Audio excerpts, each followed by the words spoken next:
उन्होंने जो निजाम अपना बनाया था और वो फिरासत ईमानी की बुनियाद पर था। 150 साल है, 10-20 मदरसे नहीं है, 1000-2000 मदरसे नहीं है, 50,000 मकतब और मदरसे हैं। तन्हा हिंदुस्तान में नहीं, सारी दुनिया के अंदर फैले हुए हैं। कैसे चल रहे हैं, कौन चला रहा है? हुकूमतों से कोई एक धेले का भी ताल्लुक नहीं है। ये कौम खुद अपने बलबूते के ऊपर अपने मदरसों को चलाती है, अपने दीन की मुहाफिज है, अपने बच्चों को पढ़वाती है, उनको हिफ्ज़ कुरान कराती है, नाज़रा पढ़वाती है, उनको दीन की बुनियादी तालीम दिलवाती है, दीन का अकीदा। दुनिया के किसी मजहब का ये निजाम नहीं है, अगर है तो सिर्फ उम्मत मोहम्मदिया का निजाम है। वो ममालिक जिनका मजहब ईसाइयत है, अलमबरदार हैं, उनके पैसे में वो ताकत है कि दुनिया के पैसे में वो ताकत नहीं है। उनके हाथ में वो ताकत है कि वो दुनिया में जिसके निजाम को चाहते हैं तोड़ देते हैं, जिसके निजाम को चाहते हैं बखेर देते हैं, जिसके निजाम को चाहते हैं ऊपर उठा देते हैं। इतनी ताकत के बावजूद वो अपने दीन और अपनी किताब की हिफाजत नहीं कर पाते।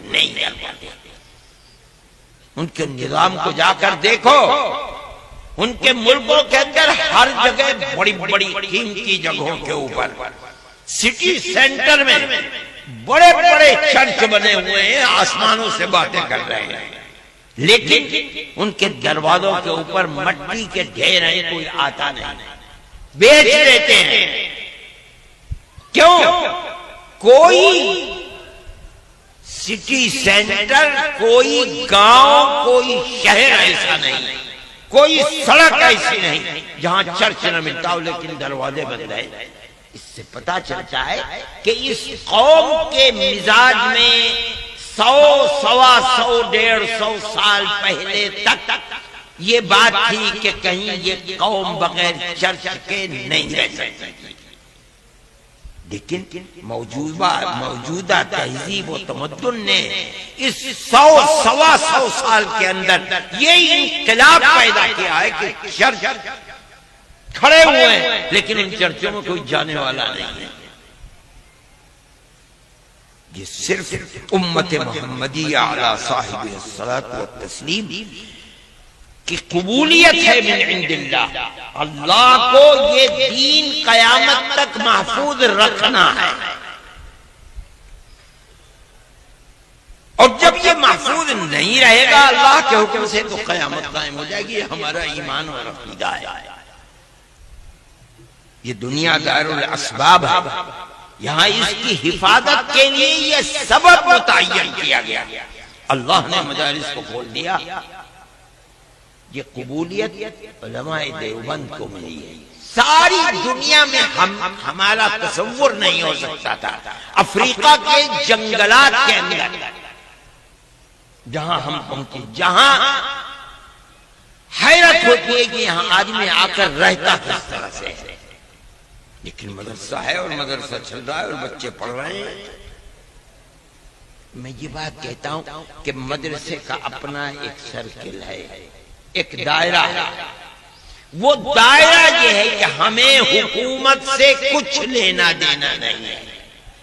कौन इख्तिदार की कुर्सी पर आकर बैठता है, कौन उठकर चला जाता है या उठाकर बाहर कर दिया जाता है, मदरसे की जिंदगी को इससे कुछ लेना देना नहीं है।